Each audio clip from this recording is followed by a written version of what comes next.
국상호 유튜브 채널 구독과 좋아요, 알림 설정 부탁드립니다.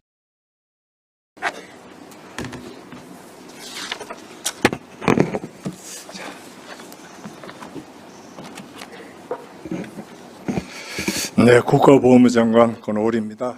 존경하는 유동수 위원장님과 박상혁, 서일준 간사님, 그리고 위원님 여러분, 제22대 국회 후반기 정무위 구성 이후 첫 업무 보고를 드리게 된 것을 매우 뜻깊게 생각합니다.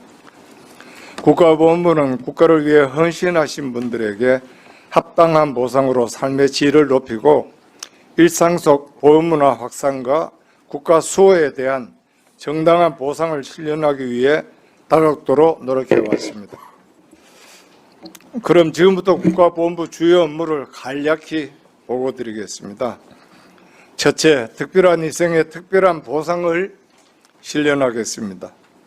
독립유공자법 개정을 통해 독립운동하면 3대가 보상받는다는 정당한 예우를 실현하고자 최초 수급자부터 최소 2대까지 독립유공자 유족 보상 범위를 확대하여 2,363명이 혜택을 받을 예정입니다. 또한 보상 수준 향상과 격차 해소를 위해 보상 체계를 합리적으로 재정립하고 보상 사각지대를 해소하는 한편 AI 기반 심사 체계를 구축하여 심사 기간을 획기적으로 단축하겠습니다. 아울러 민족유공자법이 제정이 되면 신속한 지원을 위해 후속 조치를 추진하겠습니다. 둘째, 빈틈없는 의료복지 체계를 구축하겠습니다.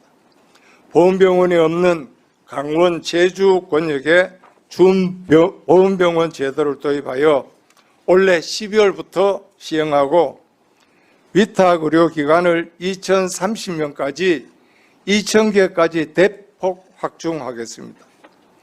또한 보훈병원 인프라 확충과 스마트 안부 확인 시스템으로 고독사를 예방하고 아시아 최초로 열리는 2029 세계 상위 군경 체육대회의 성공적인 개최를 위해 차질 없이 준비하겠습니다. 셋째, 국민 통합에 기여하는 보훈문화를 추진하겠습니다. 국립효창 독립공원 조성을 통해 국민 누구나 일상에서 찾아와 기억하는 열린 공원으로 재구축하겠습니다. 더불어 백범김구 탄생 150주년 유네스코 기념해를 맞아 광화문 미디어 전시, 기념 무표, 메달 발행 등 8월부터 다양한 프로그램을 추진하겠습니다. 넷째, 조국을 위해 헌신한 분들께 마지막까지 최고의 예우를 다하겠습니다. 안중근 의사를 비롯한 국외 독립유공자 유해 발굴 및 봉환을 지속적으로 추진하겠습니다. 이와 함께 고령화에 따른 국립묘지 안장 수요 증가에 대응하여 안장 여력을 선제적으로 확보하겠습니다. 다섯째, 국가 수호를 위한 군 복무에 합당한 예우를 하겠습니다. 제대 군인의 호봉 임금 결정 시 군 의무 복무 기간 경력 인정을 의무화한 개정 법률이 현장에 안착하도록 만전을 가하겠습니다. 또한 전직 지원금을 민간 구직급여 50% 수준까지 단계적으로 인상하고 공공시설 할인을 확대하겠습니다. 마지막으로 국격을 높이는 국제보훈을 강화하겠습니다. 유엔 참전 용사 및 유족 예우와 국외 참전 기념시설 건립, 정비 등을 위한 참전국가의 업무 협약 체계를 확대하겠습니다. 아울러 국내 대학에 유학 중인 참전 용사 후원 장학금 지원 단가를 인상하고 글로벌 아카데미 및 후손 캠프를 통해 미래 세대 간 교류를 적극 추진하겠습니다. 앞으로도 위원님들의 지속적인 관심과 성원을 부탁드리며 주요 업무의 자세한 내용은 배포해드린 자료를 참고해 주시기 바랍니다.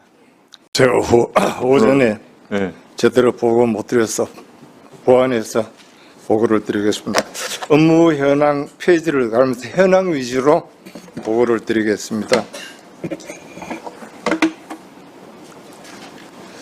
3쪽에 보면은 저희 보건부의 주요 기능은 이제까지는 보상 및 예우, 보건복지에 치중을 했습니다. 향후는 보건정신 선양과 보건외교에 방점을 두고 보건 업무를 추진하겠습니다. 참고로 보건정신 함량은 최근 들어서 학생들이나 일반인들, 기업인들에 대해서 여러 가지 국가 정책에 성에 관한 문제가 제기되기 때문에 초중 고등학생과 공무원 처음 시작할 때 수습 과정에서 우리 보훈단체인 전쟁기험관이라든가 독립기험관이라든가 민주항쟁기험관이 현장 체험을 하는 것을 프로그램에 넣도록 해당 부처와 협의하고 있다는 말씀을 드립니다. 조직은 한 보건부는 1,500여 명에 있고 산하기관은 좀 전에 설명드렸던 독립기험관, 보건복지의료공단, 88 관광개발이 있습니다. 그다음에 전국에 산재해 있는 현충원, 호국원이 저희들이 주 관리 대상입니다. 4쪽의 예산을 말씀드리겠습니다. 현재 예산은 전체 예산 대비 0.89%로 18년도 1.28%에서 계속 비중이 낮아지고 있습니다. 이 문제에 대해서 현장에서 보건 업무에 관심이 많은 보건 가족들은 끊임없이 문제 제기를 하고 있다는 점을 위원님들께 보고를 드립니다. 참고로 미국은 GNP 대비 한 4.5%, 캐나다 1.4%, 영국은 1.2%, 보건 예산이 전체 예산에서 차지하는 비용이 굉장히 높다는 말씀을 드립니다. 5쪽의 보건 행정 대상은 전체가 265만 명입니다.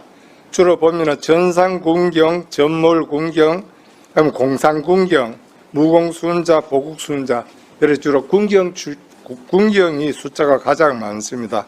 그 다음에 월남 참전에서 고엽제 유증, 월남 참전 유공자가 상당히 숫자가 많습니다. 이분들이 우리 본 업무의 예산 지출의 대부분을 차지하고 있다는 점을 말씀을 드리겠습니다. 그 다음에 9쪽에 보면은 이제는 국가보건 업무는 독립유공자, 혹유공자, 민주유공자 이 세 부류로 대별이 됩니다. 독립유공자부터 말씀을 드리면은 이제까지 독립유공자들의 가장 큰 민원이었던 보상이 3대가 망한다는 그 말을 불식하기 위해서 이제는 독립유공자는 3대가 보상을 받도록 금년도에 독립유공자법을 개정해서 내년 1월 1일부터 시행됩니다. 시행되는 내용은 최소한 2대까지는 보상을 받도록 그렇게 되었고 그 법에 의해서 2,300여 명이 더 보상을 받도록 되어 있습니다. 그다음에 현재 저희들이 가장 현안 사항은 18,000명이 독립유공자 훈장을 받았는데 소원이 되었는데 행정미상으로 3,800여 명이 아직 훈장 소원이 되지 않고 있습니다. 이 문제에 대해서는 행정미상 중에서도 해마다 500명에서 600명 정도로 조금 행정이 어느 정도 파악이 되면은 바로바로 소원을 하도록 그렇게 방침을 정했습니다. 또 하나 현안 사항은 품격에 대해서 상향 조정하는 민원이 좀 들어와 있습니다. 이 민원이 가득하면은 판도라 상자를 열듯이 큰 무리를 일으킬 수 있기 때문에 현재 신청자 20여 명에 대해서 본격 재조정 심사를 준비를 하고 있다는 말씀을 드립니다. 그다음에 호국 보훈에 대해서는 현재 보훈 가장 사각지대에는 배우자들이 까지 상향 조정해야 되지 않겠나, 이런 말씀이 있으셨습니다. 해마다 10,000명 이상 이 사망을 하시기 때문에 앞으로 5년, 10년이 되면은 참전 유공자들은 거의 다 이제 숫자가 굉장히 줄어듭니다. 더 이상 줄어들기 전에 이분들이 했는데 최대한 보상이 많이 될 수 있도록 여러 의원님께 각별히 부탁의 말씀을 드립니다. 그리고 이 문제에 대해서는 저희들이 지난 정부에서 육군 병장 월급을 27만 원에서 1, 2년 사이에 200만 원 올렸는데 그것을 참고하면 되지 않겠나 이런 말씀을 드립니다. 민주유공자법 본회의에 상정되어 있습니다. 이번에 꼭 통과시켜 주셨으면 합니다.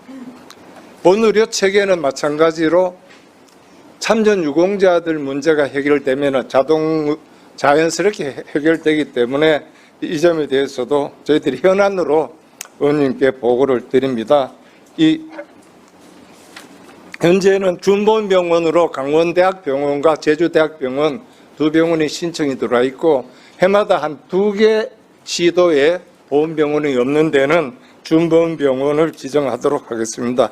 위탁병원도 해마다 한 200개씩 지정해 나가도록 하겠습니다. 그 다음에 현재 현안이 되고 있는 국립효창독립병원은 좀 전에 조정은 의원께서 말씀을 하셨습니다만 지역 주민들하고 설득은 거의 끝났습니다.